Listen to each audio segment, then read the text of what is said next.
too much time thinking about Sandbag. Welcome to class. My name is Dana Golden, and today we're going to be focused on adverse selection and finishing up our foray into insurance markets and imperfect information. I spent a lot of my time thinking about Sam Bankman-Fried, probably way more than I should or any one human should. In the past year, I've read 3 separate books about Sam Bankman-Fried, and probably way too many books about crypto scams and FTX. So, if you don't know who Sam Bankman-Fried is, count yourself lucky. He was the head of FTX, which was a futures exchange for cryptocurrencies that purported to be a lot safer than it was. He went to jail for running FTX very poorly and illegally. He pretty clearly broke the law, and I would encourage you to read Michael Lewis's book about him, Going Infinite. There's also a very good book that touches on this story by a Bloomberg writer called Number Go Up that I was just over the moon with. So Jane Street, which is a hedge fund company that SBF worked at, as talked about in Michael Lewis's book, Going Infinite, encourages its interns who are students to engage in bets. So Jane Street is teaching its students how to become better risk management people, how to better understand risk. But Jane Street didn't want anyone to learn or lose too much. They didn't want their students to lose $10,000. So encouraged to engage in bets, but they could not lose more than $100 a day, setting a hard cap on losses. So no one can lose more than $100. So another intern in this story from Going Infinite, Asher, bet SBF the maximum. You bet SBF that the maximum loss of any intern that day would be some value. So Asher agreed to pay any losses above $65. SBF agreed to pay the difference if no intern lost $65. So basically, you can think of this as kind of like a very weird swap agreement, if you know what that is. We'll talk about futures markets and commodity market derivatives later on in the class. But basically, if someone loses more than $65, Asher will pay SBF. If someone loses less than $65, SBF has to pay Asher. So they're making a bet on about the maximum amount of losses. SBF created a scheme to exploit Asher's position. So he went to the other interns and said, hey, listen, other interns, let's mess with this guy, Asher. I'm going to offer you $1 to flip a coin for $98. Just a reminder, the maximum an intern could lose was $98. So SBF is not able to have infinite exposure for Asher. This bet is really quite bounded. So SBF says, I'll give you $1 to flip a coin for $98. If I win, you hand me $98,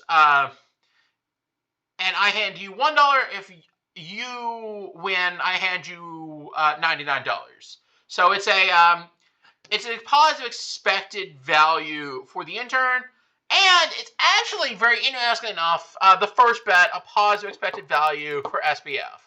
Because if someone loses $98, Asher owes SBF $33.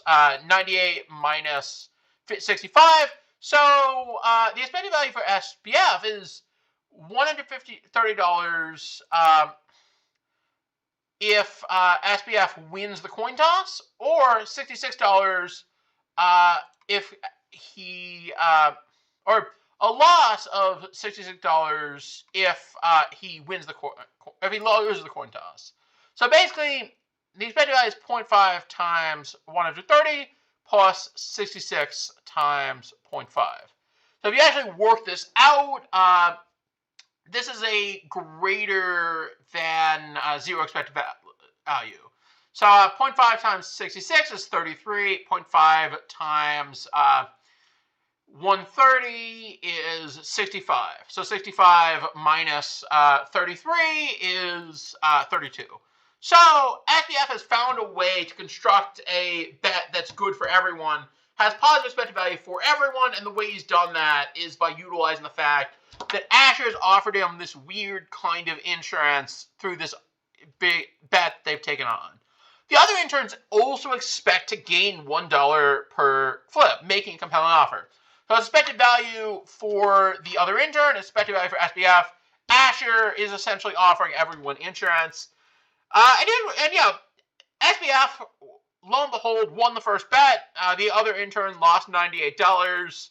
And then SBF paid them $1. And then now Asher owed SBF $33. That was a great bet. Very clearly well done, Sam Bankman-Fried. SBF has, in his infinite wisdom, continued to raise the stakes for some reason. Now he offered coin flips at 99, 99.50, and 99.75, creating what he saw as repeated expected value bets for both sides, where he'd pay someone $1 and he'd have them take on this additional risk with potential losses. And the idea was that within multiple flips, it would increase Asher's losses and create wins for SBF. As you can imagine, Asher was not fond of this and felt very dumb. And also, Jane Street was not fond of this. It was like, what's going on, SBF? Why are you doing this? This is crazy. And then,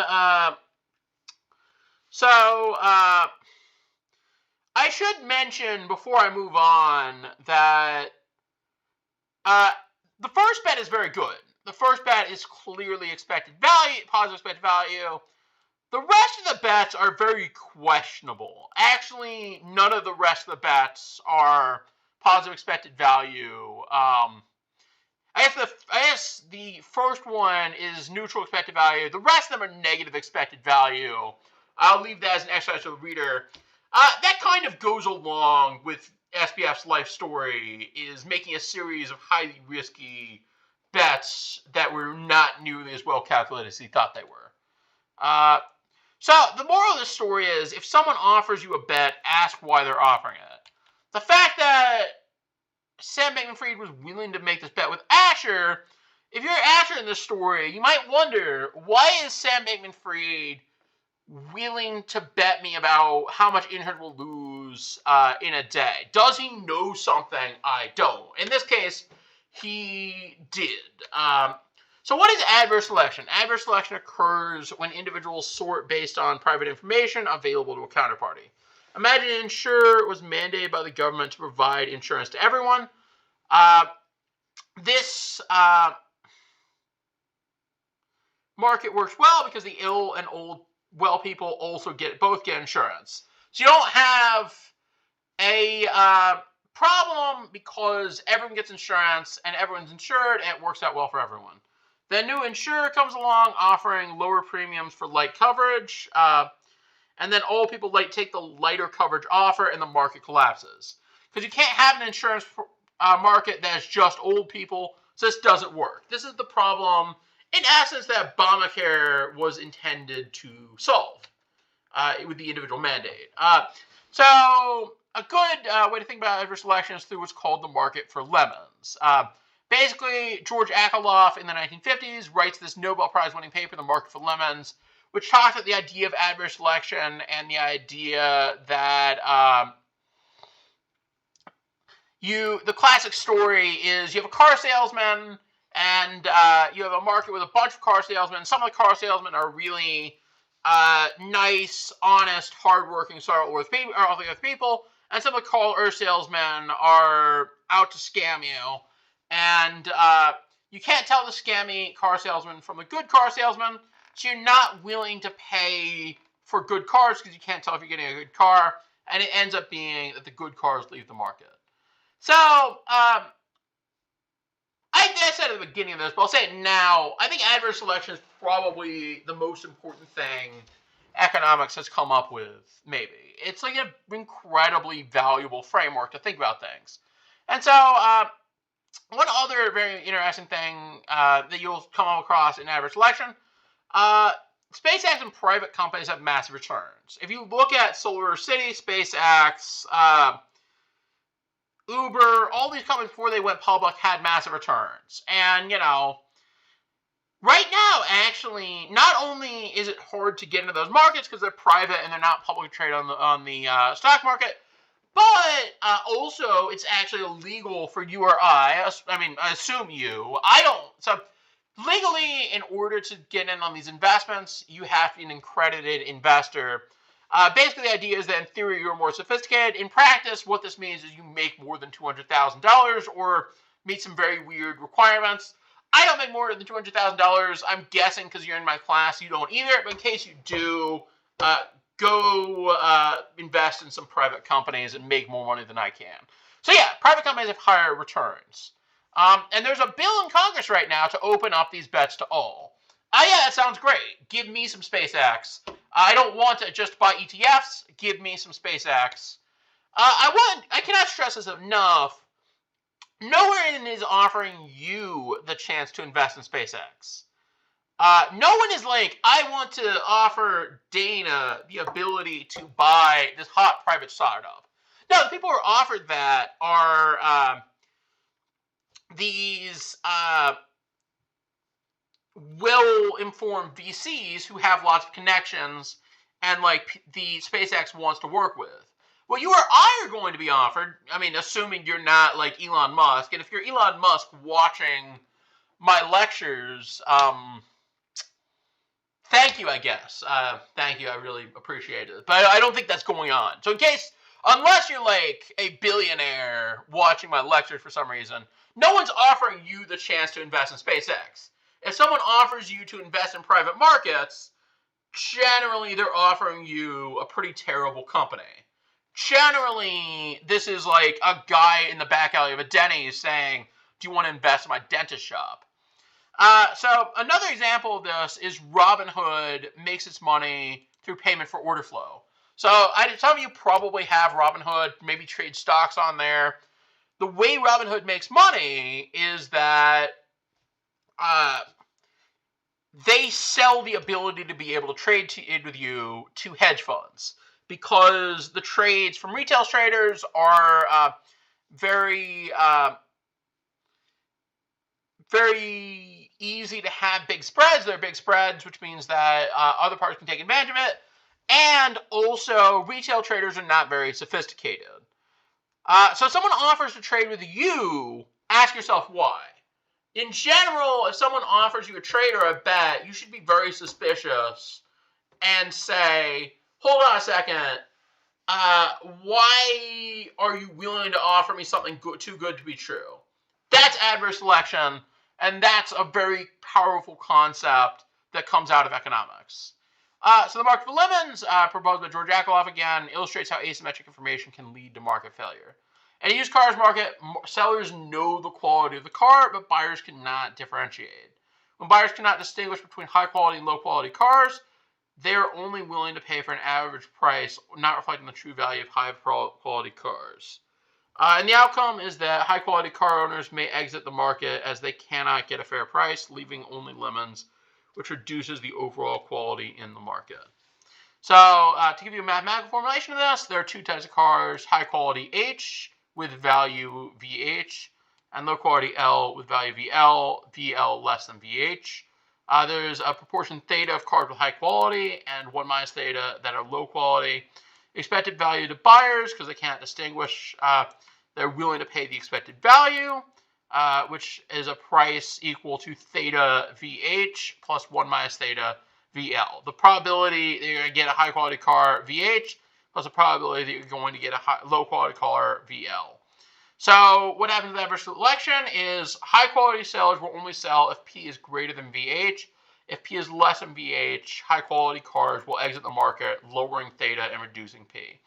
And the equilibrium outcome, if buyers' expected price P is below VH, only low quality cars remain, leading to a market equilibrium dominated by lemons. So there's a certain proportion of lemons where the market does not collapse and people continue to trade. But if it gets above that, if there are too many low quality sellers, the expected value is below the value for high-quality sellers, and suddenly the market collapses. One quick thing I'll say about this is there are a few potential solutions here. One solution is to mandate information. Another solution is to provide insurance against this, but it's a very difficult problem, and it becomes very difficult to deal with when you have a market that collapses, especially if it's an insurance market, because you can't distinguish between two types.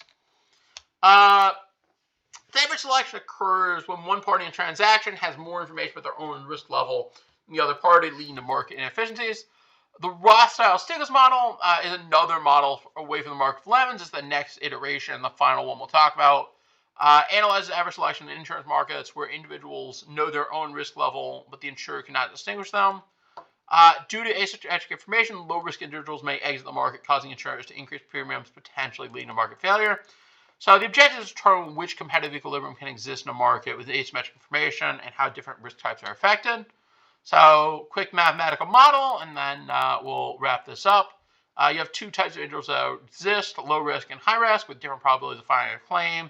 PL less than PH. Individuals have a utility function U of W over wealth W, with the first derivative greater than 0 and the second derivative less than 0. So they like money, which means the first derivative is greater than 0. They don't like risk, second derivative is less than 0. So it's a concave utility function. Each contract offers coverage Q for premium P, aiming to maximize the expected utility of individuals. So U, like before, equals the probability of each outcome, P of I times U of W minus premium plus the coverage, plus 1 minus P of I times U of W minus the premium, where I equals LH denotes the risk type. So this is a very good deal for the low-risk individuals who are subsidizing the market by the high-risk individuals. But if the high-risk individuals go away or find another contract, they're not going to work. In separating individual equilibrium, insurers offer low coverage, low premium contract for low-risk individuals and a high coverage, high premium contract for high-risk individuals. So there's a possibility that both of them will be covered by the same contract, but it's also possible insurers will offer different contracts for different people. And that will determine how well the market functions. The real challenge, and this is the challenge that has caused a lot of problems in flood insurance, has caused a lot of problems in health insurance, is that we can't know who's who, and it's hard to create a market that works for everyone. And so sometimes you end up with the cream skimming, which is the single best people get taken out of the equation, and that is a problem. A mathematical model of adverse selection continuing. Each firm knows its own type theta. This is in the environmental case. Each firm knows its own type theta, theta L, theta H. Low polluting, high abatement cost CL firms. Basically, these are firms that don't pollute a lot and would have to pay a lot more to reduce its pollution. And then you have high pollution, low abatement costs. These are firms that are not taking any measures and basically just need to install catalytic converters on their cars to make themselves more efficient. So regular need to maximize social welfare by reducing emissions, but isn't really able to distinguish between the low polluting and high polluting individuals, and needs to make whatever framework they come up with acceptable, subject to incentive compatibility and participation constraints. So this constraints can ensure that each firm reports its true type and then mitigates the risk accordingly. Where T theta is the transfer of payments and Q theta is the quantity of permits existed. So this is the problem that exists right now in a lot of pollution abatement, is how do you convince people to tell you how hard it actually is to reduce their pollution, how much they're actually polluting. You have to come up with a mechanism that gets people to reveal their true type. but that's sometimes easier said than done. I hope you have a great day. I'm going to leave it there. Just remember that this is becoming more and more of a problem in environmental economics and in the rest of the world, is how to deal with these problems of imperfect information. Have a great day. Thank you.